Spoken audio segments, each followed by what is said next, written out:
பிரியமானவர்களே, கர்த்தருக்கு ஸ்தோத்திரம். இந்த ஜனவரி 28ஆம் தேதியை காண செய்த கர்த்தருக்கு மகிமை உண்டாகட்டும். இந்த ஆண்டு துவங்கினது போல இருந்தது பாருங்க. அதற்குள்ளாக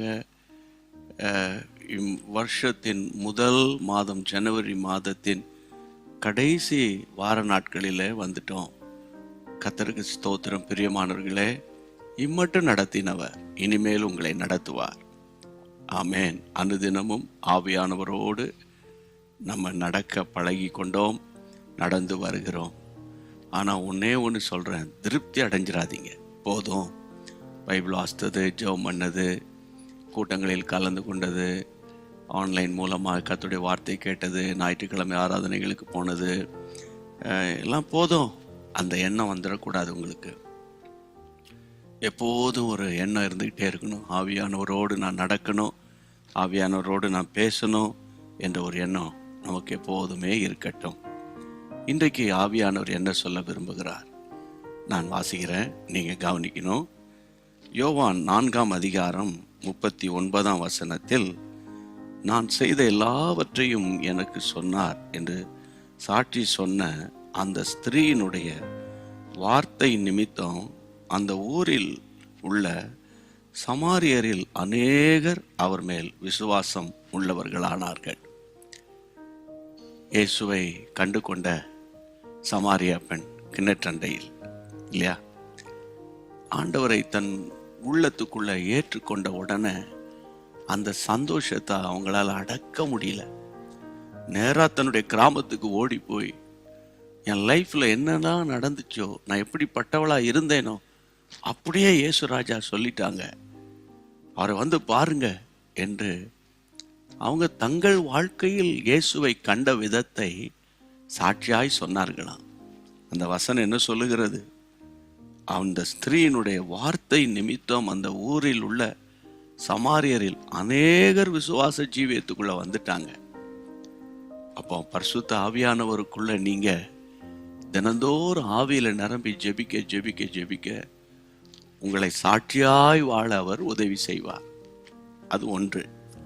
மற்றொன்று என்னன்னா, தேவ பிள்ளைகளை, நீங்கள் அனுபவிக்கிற ஏசப்பாவை, நீங்கள் அனுபவிக்கிற அற்புதங்களை, அனுதினமும் நீங்கள் பெற்றுக்கொள்ளுகிற கிருபைகளை, ஆசீர்வாதங்களை, அது உங்களுக்குள்ளேயே நீங்கள் மறைத்து வச்சிடக்கூடாது. நீங்கள் என்ன செய்யணும்? உங்களுக்குரியவர்கள், உங்களுக்கு அருகாமையில் உள்ளவர்கள், உங்கள் உறவினர்கள், உங்கள் நண்பர்கள், அயலகத்தார் சந்தர்ப்பம் கிடைக்கும்போது, நீங்கள் உபத்திரவத்தின் வழியாக போகும்போது கர்த்தர் செய்த நன்மையை, ஆண்டவர் உங்களுக்கு செய்த அற்புதத்தை நீங்க சாட்சி சொல்லணும். சாட்சி சொல்ல சொல்ல சொல்ல சொல்ல நடந்தது என்ன? அந்த ஒரு சகோதரி, அவங்க பெரிய பைபிள் காலேஜ் படிச்சாங்களா அல்லது அவங்க வேதத்தை கரைச்சி குடிச்சாங்களா? இல்லை. தங்களுக்கு ஆண்டவர் செய்த நன்மையை அவங்க போய் சொன்னாங்க. அந்த ஊரில் ஒரு பெரிய எழுப்புதல் வந்தது. அதுக்கு பேர் தான் எழுப்புதல். அப்போ இந்த நாட்களில் கர்த்தர் உங்களுக்கு செய்த நன்மையை பிறருக்கு சொல்வதற்காக ஜெபம் பண்ணுங்க. ஆண்டவர், அந்த வாய்ப்பை எனக்கு ஏற்படுத்தி கொடுங்க, அந்த சந்தர்ப்பத்தை எனக்கு தாங்க அப்படின்னு ஆவியில் நிரம்பி ஜெபிக்க ஜெபிக்க ஜெபிக்க, ஆமேன், உங்களை அறியாம ஆவியானவர் ஏவுவார். இந்த நண்பனுக்கு நீ சொல்லு. ஃபோனில் சிலர் துக்கத்தோடு தங்களுடைய பிரச்சனையை பகிர்ந்து கொள்வாங்க. அப்போ சொல்லு, நீங்கள் கவலைப்படாதீங்க, நான் உனக்காக பிரார்த்தனை செய்கிறேன், இயேசு உங்களை ஆசீர்வதிப்பார். தைரியமா அவங்கள தைரியப்படுத்துங்க. ஆண்டவருடைய நாமம் மகிமைப்படும். அதுதான் இன்னைக்குரிய ஒரு வார்த்தை.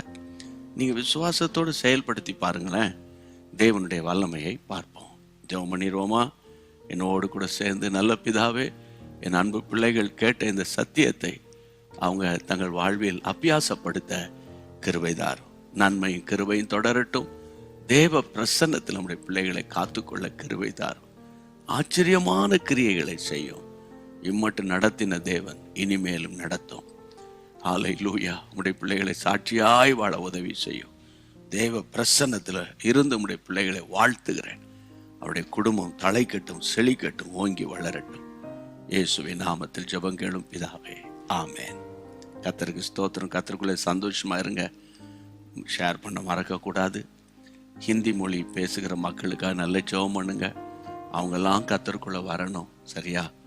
God bless you. அன்பான தேவனுடைய பிள்ளைகளே, இச்செய்தி உங்களுக்கு மிகுந்த ஆசீர்வாதமாக இருந்ததென்று நாங்கள் நம்புகிறோம். தொடர்ந்து எங்கள் செய்திகளை கேட்டு கர்த்தருக்குள் ஆசீர்வதிக்கப்பட ஜீசஸ் மீட்ஸ் மினிஸ்ட்ரீஸ் என்கிற எங்கள் யூடியூப் சேனலை சப்ஸ்கிரைப் செய்யுங்கள்.